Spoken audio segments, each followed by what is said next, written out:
क्या भारत में घुसपैठियों को बसाने की बड़ी साजिश हो रही है?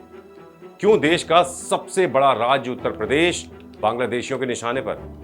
कैसे पीएफआई बांग्लादेश और रोहिंग्या के तार यूपी के रायबरेली से जा जुड़े हैं? और किसने फर्जी जन्म प्रमाण पत्र के नाम पर देश को खतरे में डाल दिया? नमस्कार, मैं हूं संजीव चौहान। आबादी के लिहाज से उत्तर प्रदेश देश का सबसे बड़ा राज्य है और आंकड़े ये बताते हैं कि आबादी के लिहाज से तो यूपी से आगे भारत को मिलाकर दुनिया में लगभग सिर्फ 5 बड़े देश ही हैं जहां पर यूपी से ज्यादा लोग रहते हैं। ऐसे में यूपी में घटी हर एक घटना पूरे देश को प्रभावित करती है। कुछ ऐसा ही रायबरेली में हुआ, जहां जन्म प्रमाण पत्र के नाम पर एक बड़े घोटाले ने देश में बांग्लादेशी घुसपैठियों, रोहिंग्या मुसलमानों, पीएफआई से जुड़ी एक बड़ी साजिश की ओर इशारा किया है। तो बात रायबरेली से जुड़ी हुई है, जहां रायबरेली के छतोह और सलोन में हजारों की तादाद में फर्जी जन्म प्रमाण पत्र बनाए गए हैं। और जब इस मामले की कड़ियों को जोड़ा गया तो एक ऐसा खुलासा हुआ जो पूरे देश की सुरक्षा को खतरे में डाल सकता है और डाल देता है। रायबरेली के छतोह में नूरुद्दीन गांव में जालसाजों ने वहां की आबादी से ज्यादा जन्म प्रमाण पत्र बना डाले हैं। गांव की आबादी 7,500 है, जबकि जन्म प्रमाण पत्र 10,000 से ज्यादा बनाए गए। इससे पहले रायबरेली के सलोन में भी करीब 20,000 जन्म प्रमाण पत्र बनाए गए। आप सोच रहे होंगे कि आखिर फर्जी जन्म प्रमाण पत्र से जुड़े ये दो अलग अलग मामले देश को कैसे खतरे में डाल सकते हैं, और फर्जी जन्म प्रमाण पत्र बनवाकर कोई व्यक्ति देश के लिए खतरा कैसे बन सकता है? तो अगर आप ऐसा सोच रहे हैं तो आप बिल्कुल गलत हैं। क्यों गलत हैं? आइए आपको सिलसिलेवार तरीके से समझाते हैं, बताते हैं। दरअसल रायबरेली के छतों में जब फर्जी जन्म प्रमाण पत्र का मुद्दा गरमाया तो सीडीओ को मामले की जांच सौंपी गई और जांच में सामने आया कि जिस नाम से प्रमाण पत्र जारी किए गए हैं उन नामों के लोग यहां रहते ही नहीं हैं। कुछ ऐसे ही तथ्य सलोन में बने कई जन्म प्रमाण पत्रों की जांच में भी सामने आए जो सलोन में बने। मोटे तौर पर रायबरेली के जन्म प्रमाण पत्र फर्जीवाड़े की जांच में यह पाया गया कि ग्राम विकास अधिकारी विजय सिंह यादव की यूजर आईडी और उनके पासवर्ड से हजारों की तादाद में फर्जी प्रमाण पत्र बनाए गए। पुलिस ने केस दर्ज कर आरोपी वीडियो विजय सिंह, सलोन निवासी मोहम्मद जीशान, रियाज और सुहेल खान को जेल भेज दिया है। तो ये तो बात हो गई पुलिस की कार्रवाई और सीडीओ की जांच की।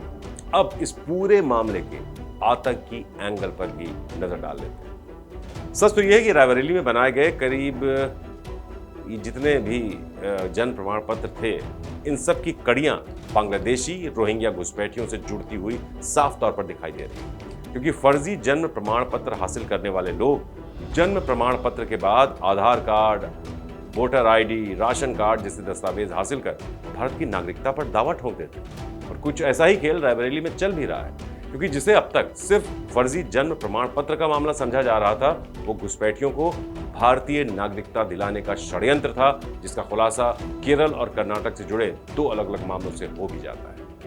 दरअसल पीएफआई यानी पॉपुलर फ्रंट ऑफ इंडिया ये वही संगठन है जिसे भारत सरकार ने 2022 में देश विरोधी गतिविधियों में शामिल होने और देश के खिलाफ षड्यंत्र रचने का दोषी ठहराते हुए 5 साल के लिए बैन कर रखा है। इसी पीएफआई से जुड़े 2 संदिग्ध सदस्यों के मामले केरल और कर्नाटक से सामने आए।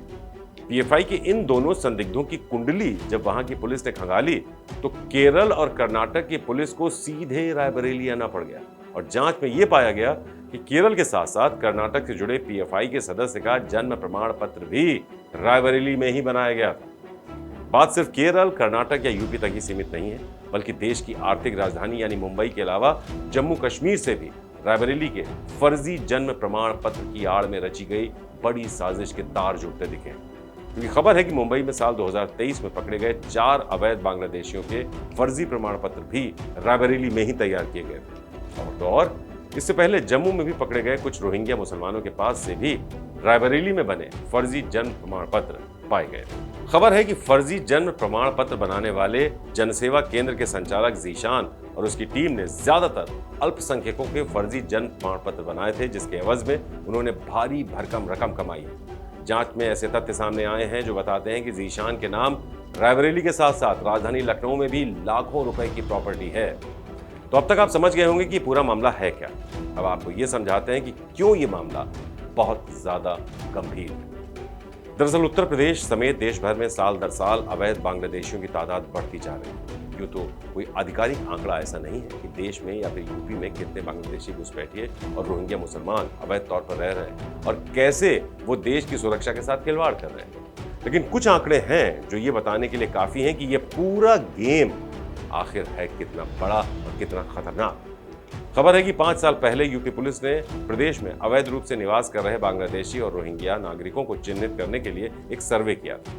तब पुलिस ने अनुमान जताया था कि प्रदेश में 10 लाख से ज्यादा बांग्लादेशी और करीब 3000 रोहिंग्या अवैध रूप से रह रहे हैं। तब पुलिस अधिकारियों ने दावा किया था कि केवल लखनऊ में ही करीब 1 लाख बांग्लादेशी नागरिकों ने अपना ठिकाना बना लिया है। और उस वक्त फैजाबाद रोड के अकबर नगर में भी जांच हुई थी और ये पूरा इलाका जांच के दायरे में आया था। अधिकतर मामलों में ऐसी भी बातें सामने आई थीं कि स्थानीय नेताओं ने ही इन तमाम घुसपैठियों की भारतीय नागरिकता के प्रमाण पत्र जैसे जन्म प्रमाण पत्र, आधार कार्ड, राशन कार्ड बनवाने में मदद की। वोट का खेल था। इनमें से ज्यादातर ने असम के निवासी होने का दावा किया था, जिसकी पड़ताल के लिए पुलिस की टीमें वहां भेजी गई। लेकिन उस वक्त तमाम स्वयंसेवी संगठनों के विरोध के चलते ये पूरा मामला ठंडे बस्ते में चला गया और यूपी पुलिस के सर्वे के बाद भी कोई ठोस कार्रवाई हो ही नहीं पाई। तो ये तो 5 साल पहले का पुलिस जुड़ाई का अनुमान था। कहा तो यहां तक जाता है कि अगर पूरे देश में अवैध बांग्लादेशियों और रोहिंग्या घुसपैठियों के सही आंकड़े जुटाए जाएं तो घुसपैठियों की कुल संख्या लाखों में नहीं करोड़ों तक में जा सकती है। और कई मर्तबा जब उपद्रव और दंगे जैसी गतिविधियों में पीएफआई का नाम मुख्य तौर से जुड़ता दिखाई दिया है तो उस वक्त इन्हीं घुसपैठियों पर, पीएफआई के इशारे पर देश के अलग अलग हिस्सों में देश विरोधी गतिविधियों को अंजाम देने के आरोप भी लगते आए हैं इन्हीं लोगों पर।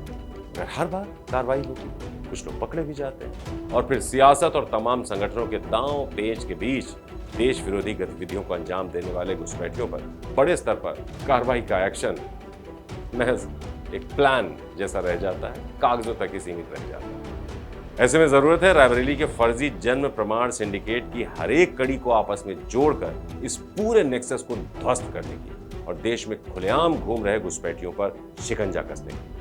और हर एक उस व्यक्ति पर कार्रवाई होनी चाहिए जो देश की सुरक्षा को दांव पर लगाकर अपना हित साध रहा है। तो नजर रखिएगा आप भी, ऐसा कुछ भी मिले आपको भी इसमें जुड़ना चाहिए।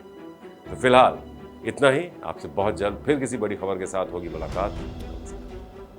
यूपी की हर खबर देखने और उनसे अपडेट रहने के लिए हमारे चैनल श्रेष्ठ यूपी को सब्सक्राइब और लाइक करें। साथ ही बेल आइकन को दबाना ना भूलें, जिससे हमारे हर वीडियो की जानकारी आप तक पहुंचती रहे।